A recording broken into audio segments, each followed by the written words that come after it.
Salve, salve, galera! Ligadaço aqui no Sonora, beleza aí? Massa! Pois é, hoje estou aqui no estúdio, mas o programa não vai rolar aqui dentro do estúdio, tá bom? A gente vai fazer uma externa, e foi uma externa muito legal, porque é um evento muito bonito, muito assim, emocionante. Você vai concordar comigo na hora que você assistir o programa. Foi o lançamento do livro do jornalista Matheus Leitão, Em Nome dos Pais, que rolou aqui em Caratinga, no Casarão das Artes. Eu fiquei assim, muito feliz mesmo assim, pelo convite, porque eu participei desse lançamento em dois momentos. O primeiro momento, junto com a turma do teatro, a companhia Sou Minas, da Bia Múcia. Um abraço para vocês, obrigado, viu, gente, pelo convite. Eu fiz uma canção lá do Belchior para poder começar o teatro, e a gente vai rolar o teatro aí para vocês entenderem. E o segundo momento foi com o professor Cláudio Leitão. Ele vai até contar a história aí para vocês, mas vou deixar isso daí para o próximo bloco, beleza? Então esse primeiro momento, esse primeiro bloco, a gente vai falar um pouquinho do que foi o lançamento, já agradecendo aí a Regiane e toda a turma aí do jornalismo da Docum TV que nos cederam as entrevistas, e o Edson Simões que foi lá filmar o teatro pra gente. A gente vai ouvir um pouquinho do que é esse livro, Em Nome dos Pais, do Matheus Leitão. Então tem uma fala do Matheus, tem uma falazinha da Mira Leitão, vocês vão gostar, é muito importante, é um livro bacana para nossa memória, para a gente não esquecer de coisas ruins que aconteceram, não esquecer porque a gente é masoquista, então quer sempre lembrar coisa ruim, não, mas é para que não aconteça novamente, beleza? Então fica aí com a fala do Matheus, com a fala da Miriam e um pouquinho do que rolou no teatro, que com o teatro você vai entender o que é o livro. Recomendo muita leitura, Em Nome dos Pais, do Matheus Leitão. Eu era muito pequeno e eu descobri que meus pais tinham sido presos e torturados na ditadura. Na verdade, eu recebo primeiro a informação de que eles foram presos. Com o tempo, eu consigo descobrir que eles foram torturados. E aí, descubro também, por exemplo, que o meu nome, Matheus, é o codinome do meu pai. Naquele tempo da ditadura, aqueles que não concordavam com a ditadura e resistiam à ditadura e militavam contra a ditadura, eles ganhavam um codinome para viver na clandestinidade, para se proteger dos repressores, ali da repressão da ditadura. E o codinome dele era Matheus. E aí depois eu descubro que o meu nome, na verdade, é o codinome do meu pai. E isso faz com que eu, aguce minha curiosidade, assim, de um jeito que eu fico preso à história. Até uso a analogia de um anzol que me prende e eu não consigo mais soltar. E, enfim, esse é o começo da história, Eu ainda era muito jovem, pré-adolescente e tal, mas depois eu viro jornalista e eu falo, acho que eu vou atrás dessa história. Tem uma grande história dentro de casa e eu não posso deixar de contar essa história para todo mundo, Eu até falo no livro, eu escrevo para que meus filhos não se esqueçam da luta dos seus avós. Eu tento ser esse elo no tempo, para que ela nunca se perca. A gente tem o livro que saiu Em Nome dos Pais, recomendo a leitura. Eu tenho um documentário que vai sair agora, vão ser 4 episódios de 1 hora, vai sair na TV. Também vai chamar Em Nome dos Pais, enfim, então eu estou tentando contar essa história. Na verdade, eu parto da história familiar dos meus pais, mas eu tento fazer o retrato de uma época. Eu tento fazer um retrato de um período muito específico, 1972, 1973 no Brasil. Como era aquele contexto, Era bom, crescimento econômico exorbitante, agora a gente está passando por essa crise, negativo, PIB, mas naquela época era 11,9%, 14% em 1973, o recorde nunca mais cresceu tanto. Ao mesmo tempo, a repressão aos opositores do regime, tinha se profissionalizado, feito seus líderes, e meus pais encontram alguns desses líderes na tortura, que eu revelo no livro, quem foram os torturadores, quem foram os militares que prenderam, como era essa época, É importante dizer que não tinha liberdade. Na verdade, a imprensa estava censurada, não tinha habeas corpus, o AI-5 veio, que é o ato institucional número 5, e a partir daí a coisa fica muito ruim. Meus pais assinam o mandado de prisão deles mais de um mês depois de estarem presos num quartel do Exército. É muito difícil de descrever o sentimento, porque eu já fui devastada por vários sentimentos. Já chorei muito ao longo do trabalho dele de escrever esse livro. É uma sensação assim, quer dizer, eu era uma jovem, passei por um momento extremo de dificuldade, que Caratinga conhece tão bem a minha história, E aí você vê essa história sendo valorizada pelo seu filho, que nasceu muito depois dos acontecimentos. Ele nasceu 5 anos depois dos acontecimentos. E ele se dedica vários anos a buscar pedaços dessa história, a buscar cada um, a buscar cada documento, porque ele não fez só assim, vou entrevistar meu pai e minha mãe. Não, não foi assim.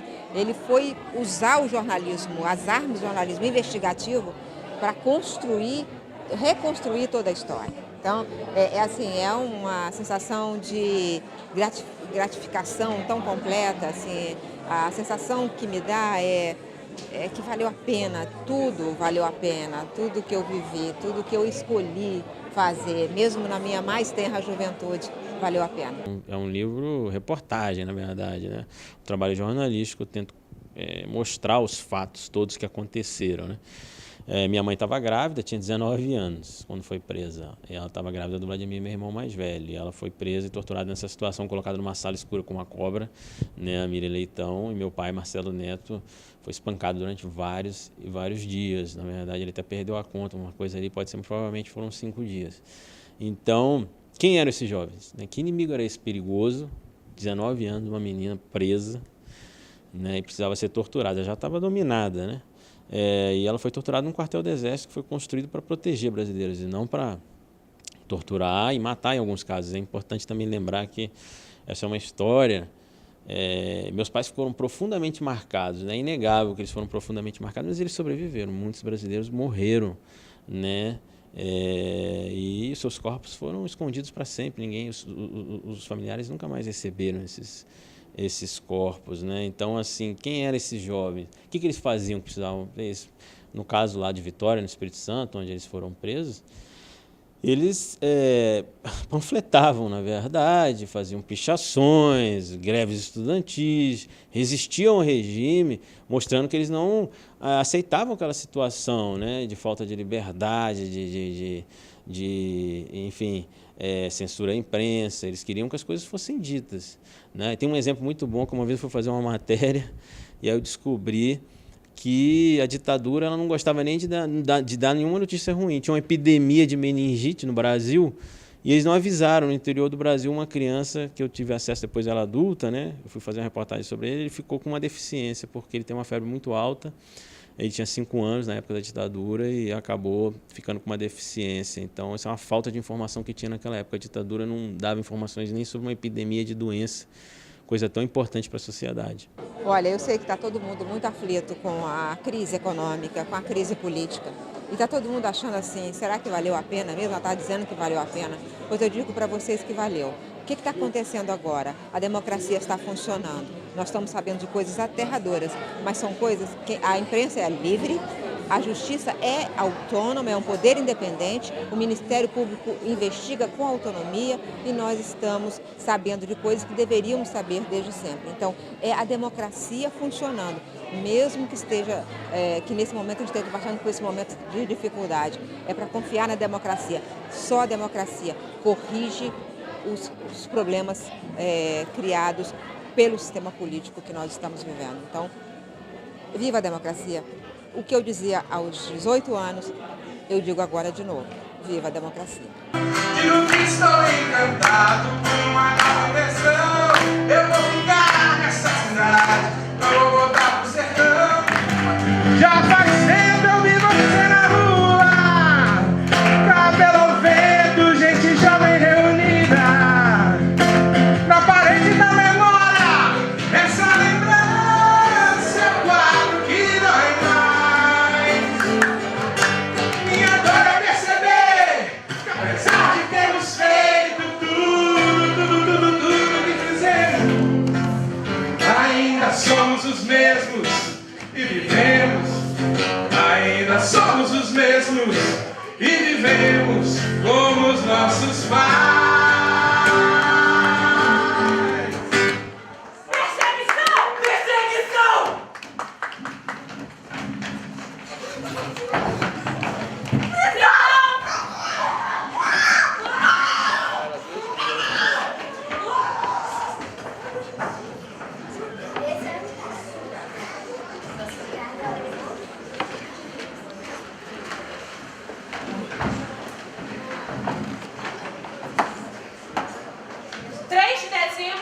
de 1973.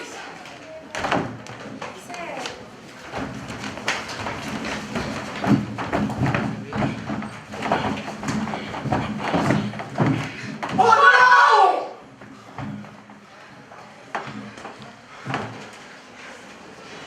Cale-se! Afasta de mim! Cale-se! Vai! Cale-se!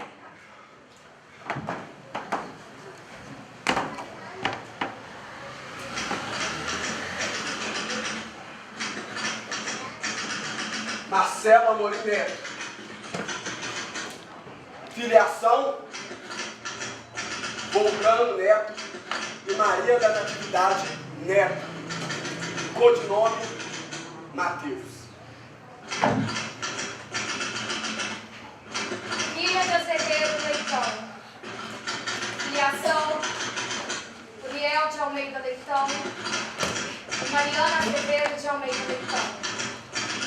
Codinome: Amélia. Vive maritalmente com Marcelo Amorim Neto. Ô Mateus. Tortura! C. Ou Edson. Ele era moreno, baixo, nem gordo nem magro, comum, como qualquer outro brasileiro na casa dos 30 anos. Um dia, entretanto, ele desviou por outro caminho, para dentro dos porões da ditadura. O líder tornou-se traidor e entregou seus liderados. Depois, sumiu, sem deixar vestígio algum. Você iria atrás daquele homem? Se fosse filho de um daqueles dois jovens que foram traídos, presos, ameaçados e torturados? Investigaria, por conta própria, seu paradeiro. Se o encontrasse, teria coragem de encará-lo, frente a frente. E depois de ouvir sua versão da história, Você o perdoaria? Ratas, cachorros ferozes, cobras em quartos escuros, assédio sexual, passeios noturnos, ameaças de morte. Eu posso te matar. Sabia? sim, Você pode. socos, chutes, porradas, pontapés, roleta russa, viagem para o Rio de Janeiro algemado como um caranguejo, com braços e pernas presos, ao lado de companheiros esquerdistas. Foram 9 intermináveis meses, uma solitária. Onde está você? Ninguém sabia. Por que não procuraram após a prisão? Ele havia sumido e ninguém, nem os amigos mais antigos, sabiam do seu paradeiro. Será que era um agente infiltrado? Será que ganhou benefícios pela delação? Será que sofreu como os outros? Yo no quiero las flores secar, los tormentos de la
Pessoal,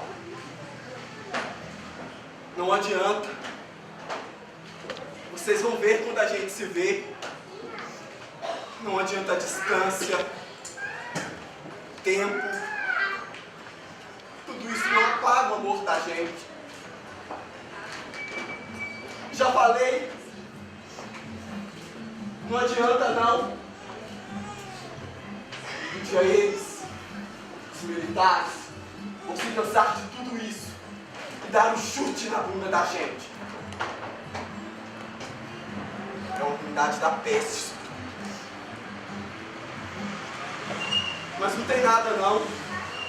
Sinto vocês sempre. Já nem ligo mais disso tudo. Tive a oportunidade de ver o mar, a cidade. Pensei, sou forte, sou jovem, mente. Liberdade? Onde está você, liberdade? Dizem que é difícil remar contra a maré.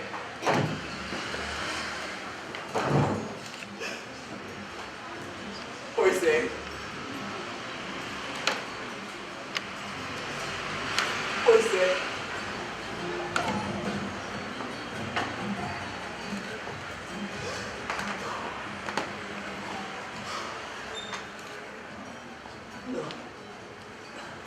Não dá pé.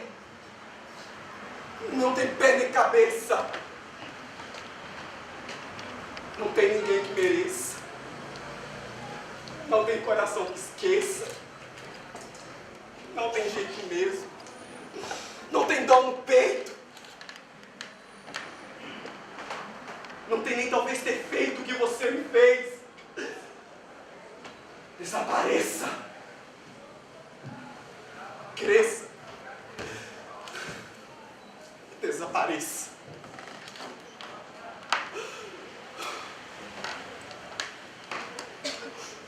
Tem dor no peito? Não tem. Não tem ninguém que mereça, não tem coração que esqueça. Não tem pé, não tem cabeça. Não dá pé, não é direita. Eu não fiz nada. Eu não fiz nada disso e você fez. O bicho de 7 cabeças. Não dá pé, não tem pé nem cabeça, não tem ninguém que mereça, não tem coração que mereça, não tem jeito, não tem dó no peito, não tem nem Não foi nada, eu não fiz nada disso que você fez. Bicho de 7 cabeças, bicho de 7 cabeças, bicho de 7 cabeças, bicho de 7 cabeças. Quando saí da prisão, eu queria matar o Zé. Era justo. Fomos presos, torturados. Alguns morreram. Eu queria o justiçamento de Zé. Pensei na dor daqueles que perderam entes queridos. Pelos crimes impunes cometidos pelos assassinos da ditadura. Como ele era? O que estaria escrito em seu depoimento? Como era o seu sobrenome? 3 de dezembro De 2014. Eu sei. 42 anos após a prisão e o início da tortura de Miriam e Marcelo. A ovelha que segue o pastor encontra o caminho. Pai, se possível, afasta de mim esse cálice. Contudo, que seja feita a sua vontade e não a minha. Aos 73 anos, chegou de cabeça baixa, olhando cuidadosamente onde pisava. Parecia calmo, sem medo, mas desconfiado. Era ele. Foi Edis. Será que a gente pode conversar rapidinho? Eu já sei o que você veio fazer aqui. Eu já estava te esperando. Eu sempre ouvi as histórias contadas pelos meus pais. E eu não vim aqui só pra falar. Que enfim, o Senhor é delator.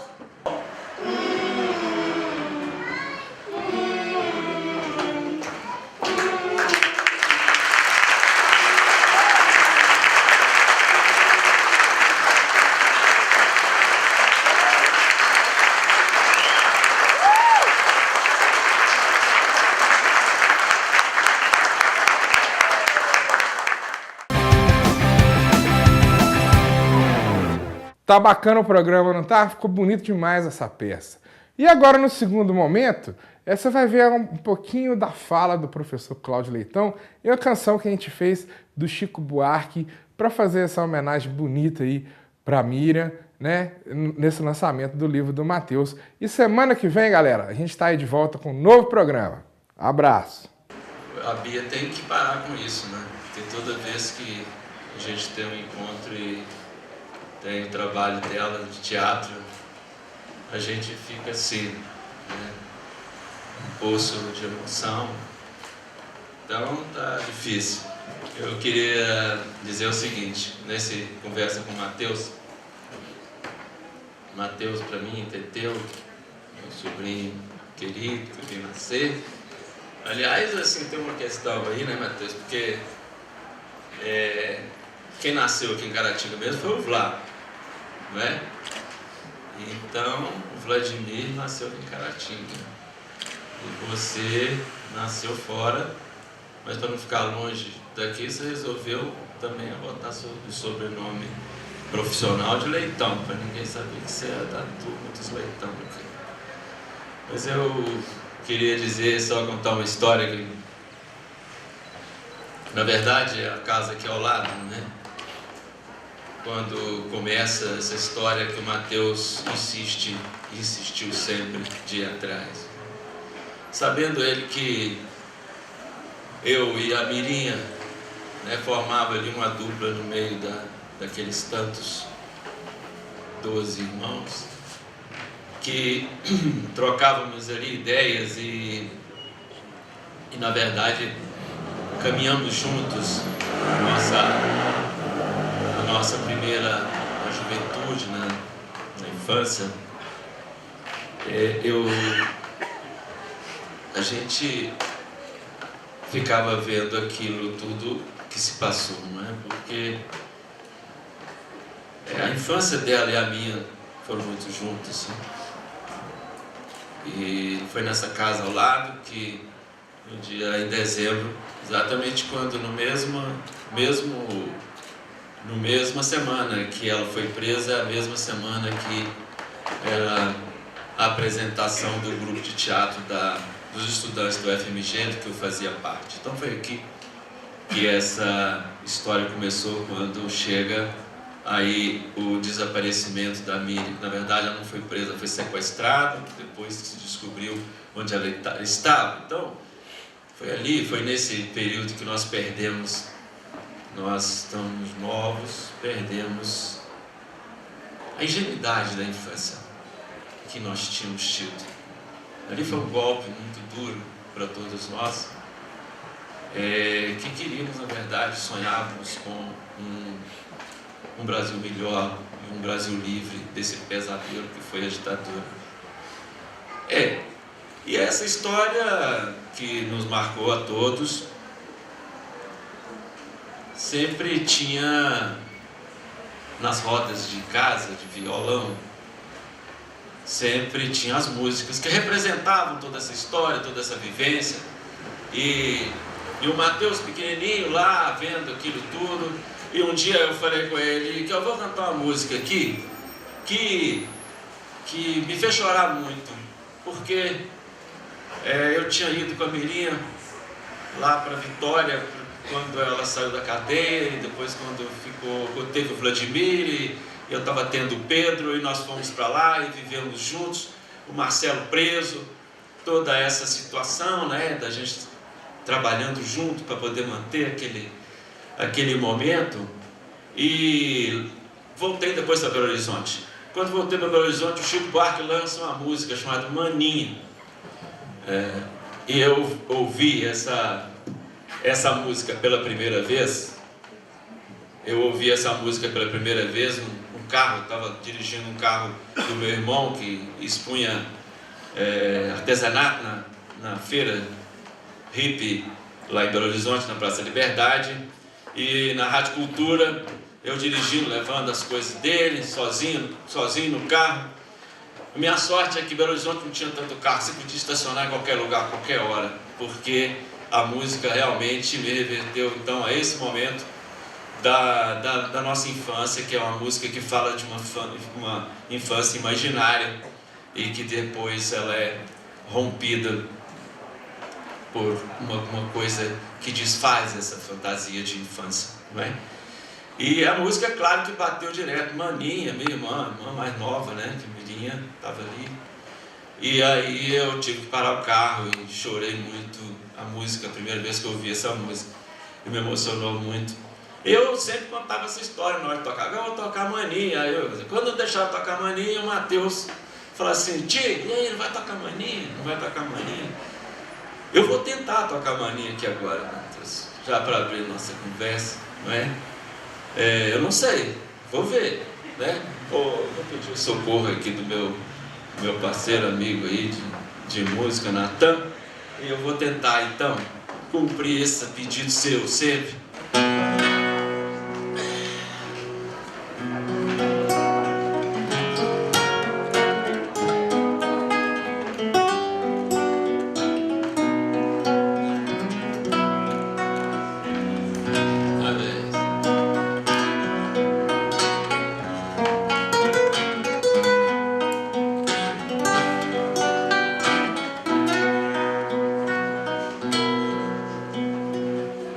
Se lembra da jaqueira, se lembra da fogueira,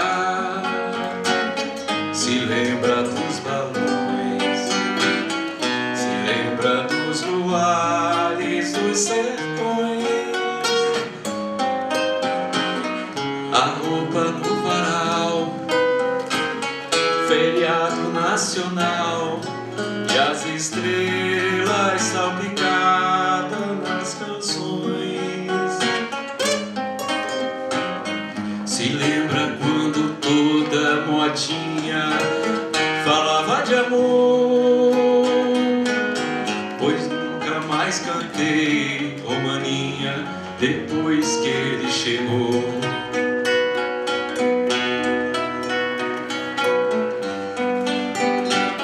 Se lembra da jaqueira, a fruta no capim,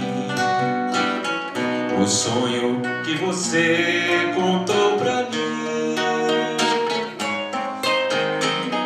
os passos no porão, lembra? Lembra da assombração e das almas suspiradas de jasmim.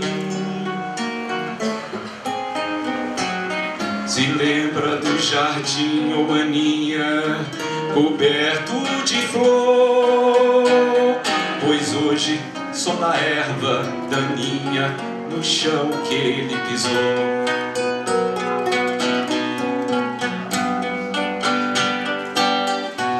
Se lembra do futuro que a gente combinou, éramos tão criança e ainda sou, querendo acreditar que o dia vai raiar, só porque uma cantiga anunciou. Mas não me deixe assim, tão sozinho, a me torturar, que um dia ele vai embora, maninha, pra nunca, pra nunca, pra nunca mais voltar. Se lembra do futuro que a gente combinou, eu era tão criança e ainda sou.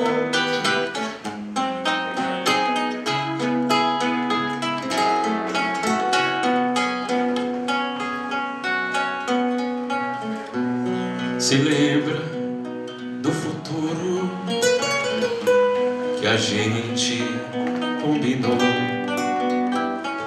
eu era tão criança e ainda sou, querendo acreditar que o dia vai raiar, só porque uma cantiga anunciou.